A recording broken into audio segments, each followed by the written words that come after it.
On the line is Joel Trigg, piano player of Melbourne Jazz Quintet, The Rookies. Good morning, Joel. Thanks so much for joining us. Good morning, Anton. Great to be here with you. Thank you. Oh, our pleasure, mate. The Rookies' fourth album, Feed the Fire, was released recently. Congratulations. What a brilliant album, mate. Thank you. We're very proud of it. Appreciate that. Yeah, you absolutely should be. Look, the reaction to the album's been fabulous. Rove review after rove review. You must be really happy with the response to the album. Oh, we're stoked, man. We've never had such a positive reaction to our music before. Right. And we're especially grateful because we poured a lot of our heart and soul into this one. So to see that come back, to feel a love for it is deeply gratifying. Yeah, that's fantastic, mate. Look, the album comprises 7 tracks, and I came across a review of the album recently where it's described as, and I'll read this out, a carefully crafted journey representing a simple truth, that until we burn down the systems that do not serve us all, we cannot grow to become our best. I really like that description. I think it describes the album really well. Oh, thank you. Yeah, we're interested in this idea of sort of the dual nature of fire. You know, it's obviously a destructive, dangerous force, but it also has a role to play in like dealing with sort of toxic and decrepit things in our world that maybe need a little bit of backburning. You know, we actually take a lot of inspiration from the fire management practices of the first peoples of this country. Right. In how there's such ancient wisdom involved in carefully burning parts of the land to make sure that the whole countryside doesn't catch fire. Right. You know, we could obviously learn a lot from those practices literally, but we sort of believe as well that like we could stand to learn a thing or two about like addressing really coming to see very clearly where things have gone wrong in our world, and not being afraid to kind of maybe let a few things go in order to flourish. Right, yeah, that's fantastic, mate. And you're right, that really does come through on the album. Great stuff. Look, Thank you. Yeah, look, 2 singles were released prior to the album's release, of course, and I've got to say that one of the singles, track 2 on the album, On the Shoulders of Giants, is one of my favourite tracks on the album. Oh, thank you, Anton. Yeah, look, and can you tell us a little bit about that particular number, how it came about, and the inspiration behind it? Absolutely. It's actually very closely related to this idea of sort of like looking to the wisdom of our elders, Right. the first peoples of this country, Indigenous, Aboriginal people, but also, our parents and their parents, and just being cautious not to let go of the wisdom of people who've come before us, right? I think it's there's maybe sometimes a tendency of the young to think that the old have nothing to offer, that it's time for them to be gone and for us to take up the mantle, which is, that's the way of things, and that is true to a certain extent. But there's so much we can learn from those that have come before us. We're particularly conscious of this as a jazz band because jazz music, as I understand it, is all about sort of having one foot in the past and one foot in the future. Right. You have to pay attention to the history. You have to study the music and the culture that it comes from. But then it's also integral that you push forward as well. So that's the title of this track, On the Shoulders of Giants, is to remind us that we stand on the shoulders of giants, and our good fortune didn't come from nowhere. Yeah, that's fantastic, mate. Look, and you're once again. I mean, that theme, you can really hear that in the music. It's fantastic, mate. Congratulations. Oh, good. Thank you. Yeah, that at the end of the track, there's that kind of that chorus of, it's almost like a New Orleans marching band sort of Right. Raucous party moving down the street. Sort of wanted to loosely evoke this idea of the spirits of ancestors kind of calling out and singing with us and dancing with us as we make our way down the road of life. Yeah, that's fantastic. And the way it takes that great twist, I love it, mate. The Thank brilliant you. stuff. Look, at track 7 on the album, Seed and Soil is also a personal favourite of mine. Can you tell us a little bit about that one too? Yeah. So this one, it's the last track on the album, Right. and we wanted to finish with a message of hope that things aren't all bad, and there is the potential for a bright future for humanity. We're, as much as we sometimes sound a bit doom and gloom, we're actually a very optimistic band when it comes to the prospects of the human race. Right. But we wanted to close the album with that feeling of hope, but also a message that it's both the seed and the soil that contribute to the ultimate, like the growth of the tree, right? Obviously you need good material, that's the seed, the genetic thing, the stuff from which everything grows. Yep. But you also need a good environment. You need healthy soil. You need it to be watered and cared for, lots of sunlight.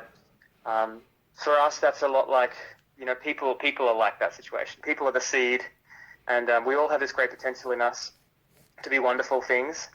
But unless we're also given the opportunity to grow with sunlight and water, so to speak, it's unlikely that we'll flourish. So that song is really about reminding us to, I guess, like look after each other, work on the conditions of our environment, our literal environment and our sort of metaphorical environment to, just create the best conditions for all of us to flourish, be our best selves. Great stuff, mate. Look, and you also recently released a video of Seed and Soil being performed live. Yeah, wow, I really love the setting that was chosen for the live performance. Yeah.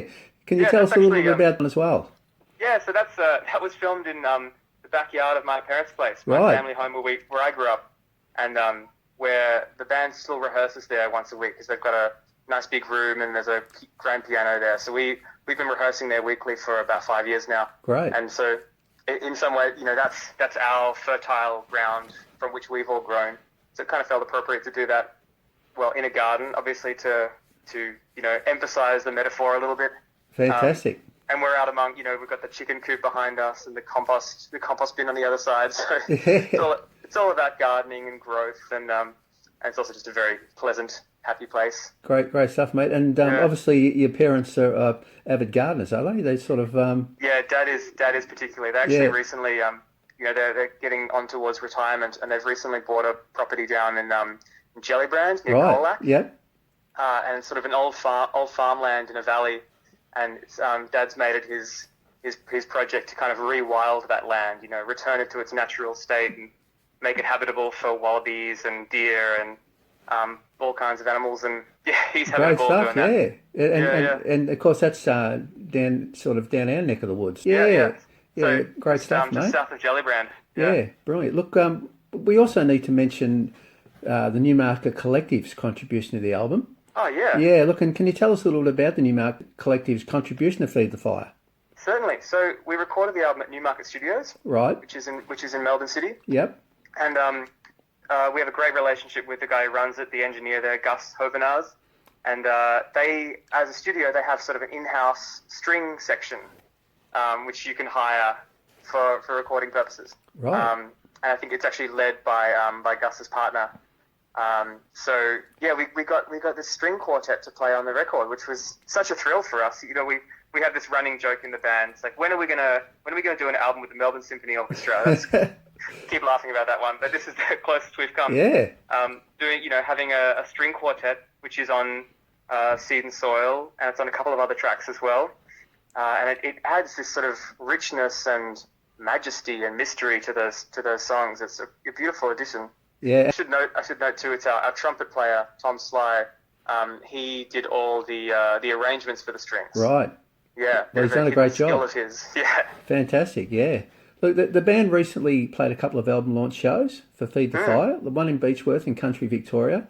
Yeah. And one in Melbourne at the Nightcat. How did the launch shows go? I believe they were really big successes. They were great, man. It was such a thrill to do. So Beechworth, we played at Tanswell's Hotel, which is a lovely pub, sort of in the center of town. Right. And we really like, as a band, we love touring to original parts of the country, places where you might not necessarily get a jazz band normally, and just kind of share this music around. Right. So that was really, really nice for us to do that as part of this little mini tour. Great. But then, of course, the Melbourne launch we poured a lot of energy and effort into, and we didn't end up we did sell it out, which was an incredible thrill. We didn't make much money though, because we poured it all back into the production. So we had projections and visuals, and we built, actually Tom, again, credit to him, he built these 2 emu puppets. There's an emu on the cover of the album, so we wanted to sort of thematize that a little bit. And there's these 2 emu sort of puppets, think like Lion King musical style, and they were roaming around the Nightcat.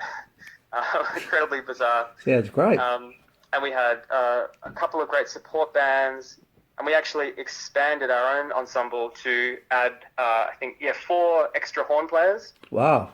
For a total of 6. Yeah, a bit of noise. Yeah, incredible. It was great. It was a 10-piece band. We've never had such a large version of the Rookies. And as I say, we were blessed that the gig sold out, and the energy in the room was very positive and warm. And so many people have told us afterwards how happy they were at the show, which is the greatest thrill for us, that we could create an experience for people that just filled them with joy and love.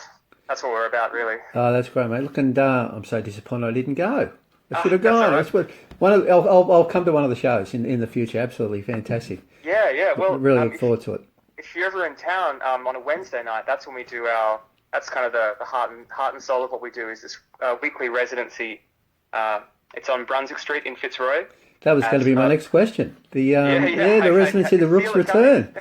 Tell us all about it. That's right, the Rook's Return. That's as I say, that's where the roots of the band, the roots and the branches of the band, really, because Right. we started playing there a little over 8 years ago, without any intention of being more than a background jazz band, which is oftentimes what the role jazz plays in society. And we were quite comfortable with that because, we just wanted to practice this music, learn to play it together, have a few beers, just enjoy ourselves and grow as musicians. Right.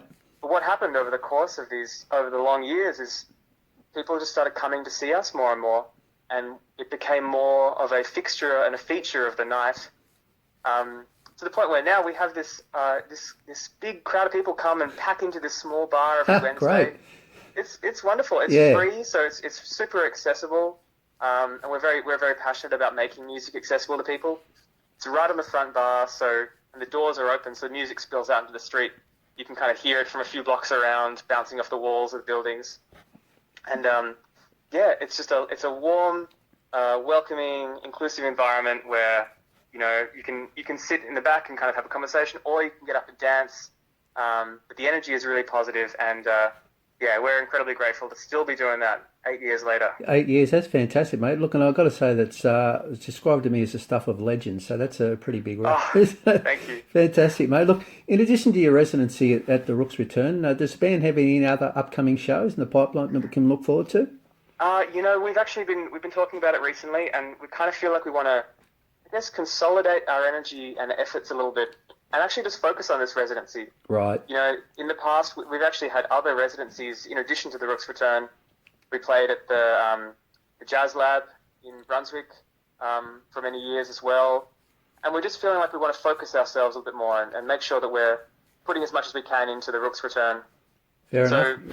We'll do another big show like the Nightcat eventually, maybe with the next album, which we're going to start working on soon. Right. But for now, it's all about the Rook's Return for us. So Fantastic. Wednesday nights in Fitzroy, you can come see us anytime. I'll make sure I get there, mate. Fantastic stuff. Look, if we can talk about the history of the Rookies for a moment. Yeah, you're a five-piece outfit, of course. Can you tell us a little bit about the five members of the band, how the band started, and how you all came together to form the Rookies? Yeah, sure. So we were all studying jazz together, doing a Bachelor of Music at Monash University. Right. And it's a funny thing. We sometimes joke it's a little bit like how you can't choose your family because, as I mentioned before, we didn't intend to be a band. Right. We were kind of put together by Greg Scher, who leads the group. He's the alto saxophonist. Right. And he sort of just picked a couple of people he knew. I had a little bit of a relationship with him. He was playing with Tom. He was playing with Chris and Oscar a bit. Because we never intended it to be anything, he just kind of threw these people together without much thought for it. And we're actually, in a funny way, I don't mind saying this, we're compatible people, but we're all very different too. Like we actually all have very different musical interests, very different personalities. Right. Which are things that you can't know that kind of stuff until you get to know someone. And we really didn't know each other very well when we started. So it feels more like a functional, dysfunctional family that we've learned because we've committed to each other. We've learned how to negotiate and navigate our differences and work well together, despite being five strong creative opinions who often pull in different directions. I know I've personally learned so much about compromise. When I want things to go a certain way, I have to acknowledge that other people want different things, and I could learn a lot from going along with them rather than forcing my own agenda. Yeah, it's been very humbling in that regard, and a really positive learning experience, I think, for all of us. That's great, mate. And what about the name The Rookies? What a great name for a band. Can you tell us how the name The Rookies came about? Yeah, it's perfect, isn't it? Yeah. It comes from the bar, the Rook's Return. Yeah, I thought it might be the case. That's right, yeah. Fantastic. So the bar comes first. Yeah. In fact, they opened up maybe only a month or two before we started playing there. And when we started, we didn't need a name because there was no sign, there was no billing for it. It was just we called ourselves Lucy the Greg Sher Quartet, if anyone asked. But it was just a placeholder name, really. Right. And the story goes that at one point, someone in the crowd called out, what's your name? Who are you? And one of the bartenders, one of the guys who opened the joint, he said, how about the Rookies? There you go. We credit him with the name, and honestly, it just stuck from there. Yeah, fabulous. And part of the reason I love it so much is it's got this energy of reminding us to hold on to a beginner's mindset. Right. Which I think is a really valuable thing. Even as you grow, you learn a lot about yourself and the world. You build your skills. It's great to stay humble. In fact, it's imperative that you stay humble and stay open to the world and look at the world through the eyes of a constant learner, beginner. Yeah, fantastic, So mate. the Rookie's name, even though it was a kind of convenient pun on the bar name, it's come to mean quite a lot to us. Great. Yeah. No, it's great. With look, before we let you go, can we talk a little bit about Joel Trigg's personal music journey? And you touched on it a little bit, but can we go right back to the very early days of your music journey for a moment? Yeah, look right back to the start. What are your memories of the very early days? Great question, Anton. Look, the piano for me it just kind of came into my life and honestly didn't feel like it changed much for me at first. I started playing when I was 5. Right. Not out of any particular desire, only because my dad suggested it. Do you want to play piano? And I think I just kind of vaguely said, sure, I'll try that. Yeah. So had lessons from a family friend, not a serious piano teacher, but someone who was just we would just hang out and talk about the piano. And then it wasn't until I was about 15 that I sort of realized that I loved improvising. I loved just sitting at the piano and making stuff up. Right. And then I kind of made a connection between that and jazz, which is sort of a music where improvisation is king and core to what it means. And I fell in with some friends in high school who taught me some more about the music. I went to this jazz camp when I was 15. It was at Trinity College in like a residential stay kind of week-long camp for some teenagers interested in jazz. Yep. And it was run by some faculty and students from the Juilliard School in New York. Right. And they, jazz is at its core, and I think in some ways always will be American music, and particularly African American music. And to have African Americans come and teach us about the music, which is ostensibly it's one of their great cultural contributions, not just to the United States, but to the world. Feel the passion and the energy and the connection they have to that history, and to have that shared with us. At the time, that really impacted me, and I actually realized then and there, I want to be a jazz pianist. Right, right. And that's what I became. Yeah, fantastic. Yeah, what a great story. Thanks so much, Joel, for joining us today. It's been an absolute pleasure, mate. Oh, thank you, Anton. It's been great to talk to you, and I hope your listeners enjoy the album, and it's been a great pleasure. Yeah, look, Feed the Fire, it's a brilliant album, mate, and the response we've got from the listeners has been absolutely sensational, so well done, mate. Oh, spectacular. Yeah, it's a great body of work, and of course, good luck with the residency at the Rooks, returning Fitzroy. 8 years, wow.